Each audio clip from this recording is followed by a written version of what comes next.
Pernah nggak sih kamu ngerasa menyesal banget karena udah cerita ke orang yang salah? Awalnya kamu cuma pengen didengar, cuma pengen berbagi. Kamu pikir dengan bercerita, beban di hati akan terasa lebih ringan. Tapi tanpa kamu sadari, apa yang kamu anggap sebagai perlipur lara justru berubah jadi senjata yang melukai balik.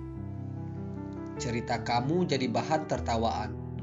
Masalah kamu jadi konsumsi gosip, dan kamu cuma bisa diam, menyesal, tapi nggak bisa menarik kata-kata itu kembali. Itulah kenyataan pahit yang sering nggak kita sadari, bahwa nggak semua hal harus diceritakan. Nggak semua orang pantas mendengar sisi saling rapuh dari hidupmu. Hari ini, aku nggak datang sebagai orang yang sok tahu. Aku cuma ingin berbagi pelajaran yang benar-benar mengubah cara pandangku terhadap kehidupan. Pelajaran yang aku temukan lewat filosofi kuno bernama Stoikisme. Sebuah filosofi yang mengajarkan kita untuk hidup lebih tenang, lebih bijak, dan lebih kuat. Bukan dengan menolak emosi, tapi dengan memahami dan mengendalikannya. Salah satu pelajaran paling mendalam yang aku pelajari dari Stoikisme adalah tentang diam. Bukan diam karena lemah, tapi diam karena kuat. Bukan diam karena takut, tapi diam karena sadar bahwa tidak semua hal pantas dibagikan. Seringkali kita merasa harus selalu terbuka. Kita merasa harus menceritakan semuanya agar orang lain tahu apa yang kita alami. Tapi benarkah itu membuat kita lebih baik? Atau justru membuat kita lebih rentan? Aku pernah, bahkan berkali-kali berada di posisi itu. Posisi di mana aku merasa dunia terlalu berat, dan satu-satunya jalan adalah berbagi. Aku cerita, curhat, membuka semua sisi gelap yang aku pendam. Tapi apa balasannya? Bukannya dimengerti, aku malah dinilai. Bukannya disemangati, aku malah dianggap lemah.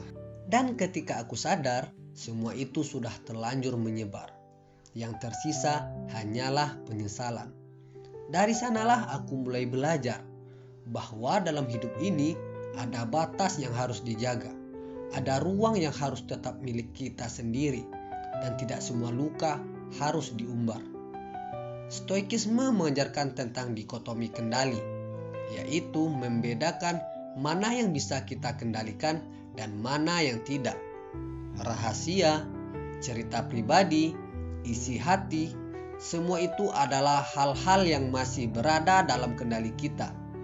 Tapi saat kita membagikannya ke orang lain, kendali itu hilang. Dan kalau akhirnya disalahgunakan, kita nggak bisa sepenuhnya menyalahkan mereka.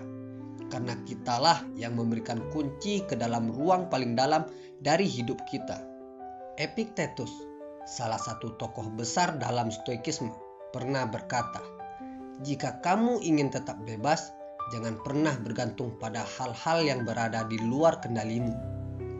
Dan salah satu bentuk ketergantungan yang sering gak disadari adalah keinginan untuk selalu dimengerti oleh orang lain. Kita cerita ke siapa saja, hanya karena ingin dianggap tidak sendirian. Padahal pada akhirnya bukan pengakuan orang lain yang menyembuhkan luka, melainkan ketenangan yang kita ciptakan sendiri dalam diam. Sekarang, coba kamu tanya ke diri sendiri, berapa kali kamu merasa hancur karena cerita yang kamu bagikan justru menyakitimu? Mungkin lebih dari sekali, dan mungkin dari sanalah kamu akan paham bahwa menjaga privasi bukan berarti tertutup, tapi berarti bijaksana.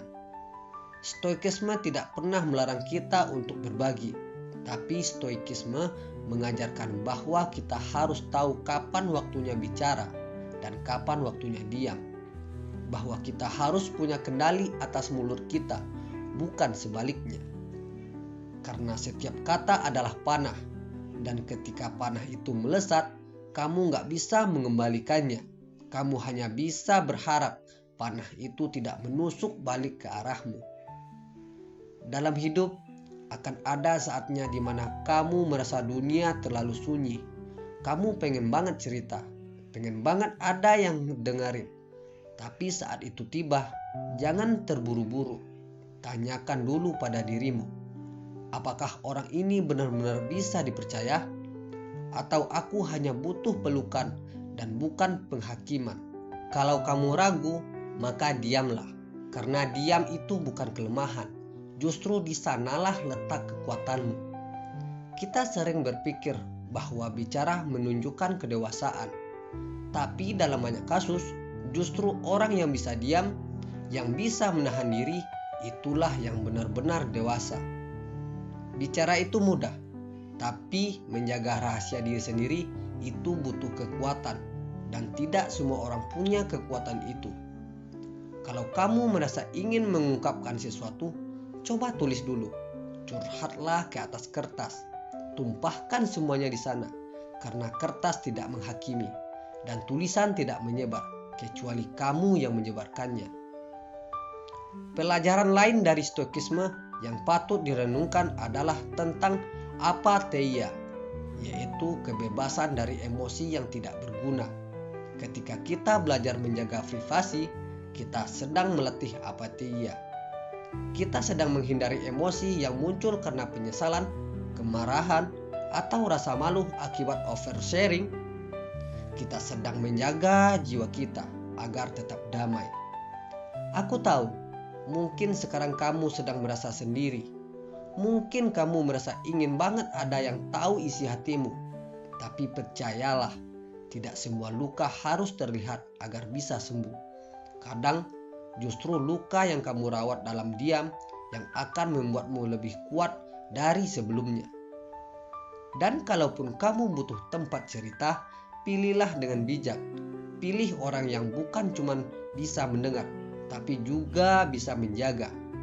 Ingat, privasi bukan tentang menyembunyikan sesuatu, tapi tentang melindungi sesuatu yang berharga.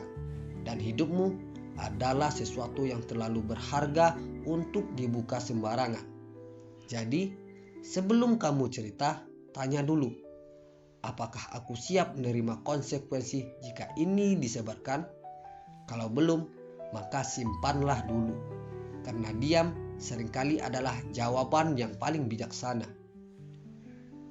Kita hidup di era di mana semuanya serba terbuka. Orang berlomba-lomba cerita masalahnya ke publik. Tapi justru di tengah keterbukaan itu, kamu akan terlihat lebih berkelas jika kamu tahu bagaimana menjaga sesuatu untuk dirimu sendiri. Stoikisme mengajarkan kita untuk tidak reaktif, untuk tenang dalam menghadapi apapun, dan untuk bijak dalam bertindak. Dengan menjaga privasi, kamu sedang melindungi dirimu sendiri dari hal-hal yang mungkin akan menyakiti di masa depan. Kamu sedang mengembalikan kendali atas hidupmu. Karena saat kamu diam, kamu sedang menata. Dan saat kamu berbicara, kamu sedang memilih. Kamu tidak harus terbuka pada semua orang untuk menjadi kuat. Justru, dengan tahu kapan harus diam, di sanalah kekuatanmu yang sesungguhnya. Kalau kamu merasa video ini menyentuh sesuatu dalam hatimu, aku minta tolong satu hal kecil. Bantu bagikan video ini ke teman atau saudaramu yang sedang butuh kekuatan. Jangan lupa klik like biar algoritma tahu kalau video kayak gini masih dibutuhkan. Subscribe kalau kamu belum. Dan nyalakan loncengnya biar kamu nggak ketinggalan video-video yang akan datang. Aku juga pengen tahu pendapat kamu. Pernah nggak kamu menyesal karena kebanyakan cerita ke orang lain? Tulis pengalaman kamu di kolom komentar. Siapa tahu cerita kamu bisa jadi pelajaran buat orang lain. Dan jangan lupa tonton juga video-video lainnya di channel ini. Ada banyak pembahasan tentang stoikisme dan kehidupan yang mungkin bisa bantu kamu memahami dunia dan memahami dirimu sendiri. Jangan takut terlihat misterius, karena terkadang yang paling kuat bukan yang paling banyak bicara, tapi yang paling tahu kapan harus diam. Kamu gak sendiri, kamu cukup, dan kamu berhak punya ruang yang cuma kamu dan Tuhan yang tahu isinya. Jaga ruang itu, karena di sanalah kamu bisa benar-benar bebas.